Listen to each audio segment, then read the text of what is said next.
സഖാവ് ശൈലജ ടീച്ചർക്കെതിരായി അശ്ലീലം പ്രചരിപ്പിച്ച് അതൊരു ഉപകരണമായി ആക്രമിക്കാൻ UDF ശ്രമം കേരളത്തിൽ വില പോകുന്നതല്ല എന്ന് വ്യക്തമാക്കാൻ ഞാൻ ആഗ്രഹിക്കുക. കേരളത്തിലെ ജനാധിപത്യ സമൂഹമാകെ ശൈലജ ടീച്ചർക്കൊപ്പം അണിനിരക്കുമെന്ന കാര്യത്തിൽ സംശയമില്ല. കുടുംബ ഗ്രൂപ്പുകളിൽ ഉൾപ്പെടെ എത്ര ഹീനമായ പ്രചരണമാണ് ഒരു രാഷ്ട്രീയ നേതാവിനെതിരായി നടക്കുന്നത് എന്ന് വളരെ ഗൗരവപൂർവം കാണേണ്ടതാണ്. ഇത് UDF നേതൃത്വമോ സ്ഥാനാർത്ഥിയോ അറിയാതെ നടക്കുന്ന ഒന്നല്ലെന്ന് വളരെ വ്യക്തമാണ്. സ്ഥാനാർത്ഥി തന്നെ വ്യക്തമാക്കിയത്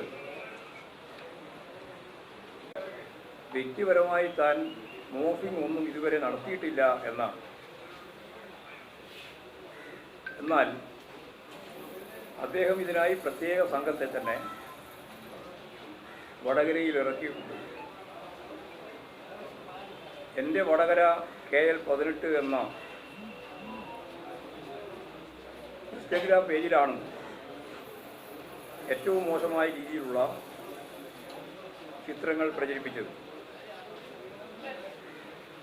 കുടുംബ ഗ്രൂപ്പുകളിലേക്ക് മോർഫ് ചെയ്ത ചിത്രങ്ങൾ അയക്കുകയും വളരെ മോശമായ രീതിയിൽ പ്രചരിപ്പിക്കുകയും ചെയ്യുകയാണ് ഉണ്ടായത്. ഒരു മറയുമില്ലാതെ സ്വന്തം ഐഡികളിൽ നിന്നാണ് UDF പ്രവർത്തകർ ഈ പ്രചരണം നടത്തുന്നത്. അത് നേതൃത്വം നൽകുന്ന UDFൻ്റെ പൂർണ്ണമായ പിന്തുണയും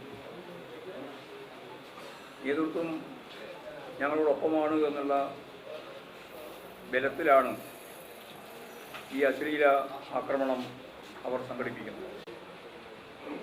അടിയന്തരമായി ഇത്തരം അശ്ലീല ആക്രമണങ്ങൾ അവസാനിപ്പിക്കണമെന്നും അതിന് UDF തന്നെ നേതൃത്വപരമായ പങ്കുവഹിക്കണമെന്നും ഈ സന്ദർഭത്തിൽ ഞാൻ ആവശ്യപ്പെടുകയാണ്. വടകര നിയോജക മണ്ഡലത്തിൽ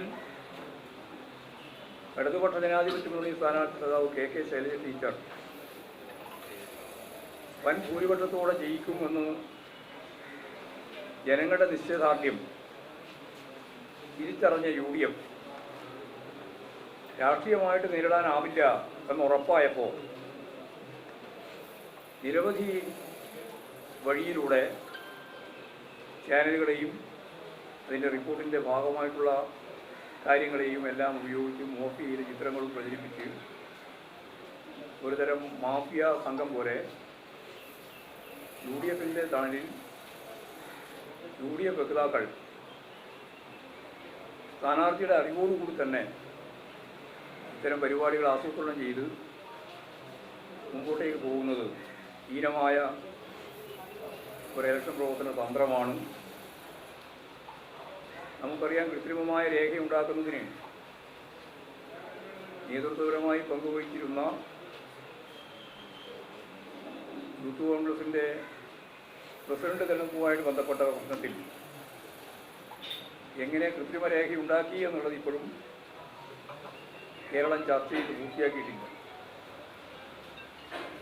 അത്തരത്തിലുള്ള ആളുകളെല്ലാം ചേർത്ത് ഇവിടെ റിപ്പോർട്ടർ ചാനലിന് നൽകിയ അഭിമുഖം എഡിറ്റ് ചെയ്ത് പ്രചരിപ്പിക്കുന്ന നില ഉണ്ടായി. പാനൂരിൽ നടന്ന സ്ഫോടനത്തിൽ ഉൾപ്പെട്ടയാൾ എന്ന പേരിൽ മറ്റൊരു ചിത്രം വെച്ച് പ്രചരിപ്പിച്ചു. കാന്തപുരം AP അബൂബക്കർ മുസ്ലിയാരുടെ പേരിൽ ലെറ്റർ പേഡ് വ്യാജമായി ഉണ്ടാക്കി വ്യാജ വാർത്ത സൃഷ്ടിച്ചു. ഇത്തരത്തിലുള്ള നിരവധി വ്യാജ പ്രചരണങ്ങൾ, ഞാൻ നേരത്തെ പറഞ്ഞതുപോലെ ഇതിന് കുപ്രസിദ്ധി നേടിയിട്ടൊരു ടീം അശ്ലീല പ്രചരണത്തിന് നല്ല എക്സ്പീരിയൻസ് നേടിയിട്ടുള്ള ആളുകൾ രാഷ്ട്രീയ രംഗത്തേക്ക് വരുന്നു, അവർക്ക് പിന്തുണ നൽകുന്നു എന്നുള്ളതാണ് ഇന്നേ വരെ കേരളത്തിൻ്റെ രാഷ്ട്രീയ ചരിത്രത്തിലില്ലാത്ത ഇത്തരം ഒരു ശ്രമം. പ്രത്യേകിച്ച് ഇടതുപക്ഷ ജനാധിപത്യങ്ങളുടെ ഏറ്റവും പ്രമുഖയായ നേതാവ്, മുൻ മന്ത്രി, കേരളം ആദരിക്കുന്ന ഏറ്റവും പ്രധാനപ്പെട്ട വനിതകൾക്കിടയിലുള്ള ഏറ്റവും ശ്രദ്ധേയമായ നേതാവ്, സ്ഥാനാർത്ഥിയായ വടകരയിൽ ഇത്തരത്തിലുള്ള പ്രചരണങ്ങളാണ് വ്യാപകമായിട്ട്. ഇത് ശക്തിയായ രീതിയിൽ കേരളത്തിലെ സ്ത്രീകളും പുരോഗമന മനസ്സുള്ള സമൂഹവും ഒരു സംശയമില്ലാത്ത രീതിയിൽ UDF തിരിച്ചടി നൽകും. ആ കാര്യത്തിൽ എനിക്ക് യാതൊരു സംശയമില്ല. ഇത്തരത്തിലുള്ള ഒരു പ്രകോപനത്തിലും വീണുപോവാതെ ഇടതുപക്ഷ ജനാധിപത്യ മുന്നണി പ്രവർത്തകരാകെ വളരെ ഫലപ്രദമായി രാഷ്ട്രീയമായി ഇതിനെ നേരിടുകയാണ് വേണ്ടത്. അശ്ലീലത്തിന് അശ്ലീലം കൊണ്ട് മറുപടി പറയുക എന്നുള്ള നിലപാട് നമ്മൾ സ്വീകരിക്കുന്നില്ല. അത് രാഷ്ട്രീയമല്ല, രാഷ്ട്രീയ ഇല്ലായ്മയാണ്. വളരെ വളരെ മോശമായ UDF ഈ ആയുധത്തെ കേരളത്തിലെ ജനങ്ങൾ പുച്ഛിച്ചു തള്ളും. യാതൊരു സംശയമില്ലാത്ത രീതിയിൽ ഞാൻ ഒന്നുകൂടി പറയുകയാണ്, കേരളത്തിലെ 20 പാർലമെൻറ്റ് നിയോജക മണ്ഡലങ്ങളിൽ കരുത്തോടെ ഏറ്റവും ശക്തിയായിട്ട് ജയിക്കുന്ന ഒരു സ്ഥാനാർത്ഥിയാണ് KK ശൈലജ ടീച്ചർ. ആ വിജയം ഉറപ്പായി എന്നുള്ളത് കൊണ്ടാണ് ഇത്തരം വളഞ്ഞ വഴിയിലൂടെ സൈബർ ആക്രമണത്തിൻ്റെ ഭാഗമായിട്ട് UDF സ്ഥാനാർത്ഥിയും സ്ഥാനാർത്ഥിയോടൊപ്പം നിൽക്കുന്ന വിഭാഗവും UDF ചേർന്ന് മാധ്യമങ്ങൾ, നിങ്ങളിപ്പോൾ ഇതെല്ലാം ഞാൻ ഇവിടെ പറയുന്നുണ്ട്, പക്ഷേ ഒന്നും നാളെ വരില്ല എന്ന് എനിക്കറിയാം. അതാണ് നിങ്ങളുടെ നില.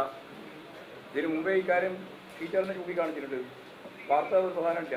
ഏതെങ്കിലും വളച്ചൊടിച്ചൊരു വാചകം വന്നാൽ അതിൻ്റെ മേലെ കയറിയിട്ട് വലിയ രീതിയിൽ കേരളവും ലോകം മുഴുവൻ ചർച്ച ചെയ്യുന്നവരാണ് നിങ്ങൾ. പക്ഷേ ഒരു കാര്യവും ചർച്ച ചെയ്യാൻ നിങ്ങളില്ല. അതുകൊണ്ടാണ് ഞാൻ നിങ്ങളെ കൂടി അതിൽ ഉൾപ്പെടുത്തിയത്. ഈ അശ്ലീല പ്രവർത്തനത്തിൻ്റെ പിന്നിൽ ബോധപൂർവം പ്രവർത്തിക്കുന്ന ചില മാധ്യമങ്ങൾ കൂടി അവരും കൂടി ചേർന്നുകൊണ്ടാണ് ഇത്തരത്തിലുള്ളൊരു കടന്നാക്രമണത്തിന്, അശ്ലീല കടന്നാക്രമണത്തിന് നേതൃത്വം കൊടുക്കുന്നത്. അത് അടിയന്തരമായി അവസാനിപ്പിക്കുന്നതാണ് നല്ലത്. ഇതുകൊണ്ടൊന്നും ഇടതുപക്ഷ ജനാധിപത്യങ്ങളുടെ വിജയത്തെ തടയാനാവില്ല, പ്രത്യേകിച്ച് വടകരയിലും തടയാനാവില്ല. അതാണ് പറയാനുള്ളത്.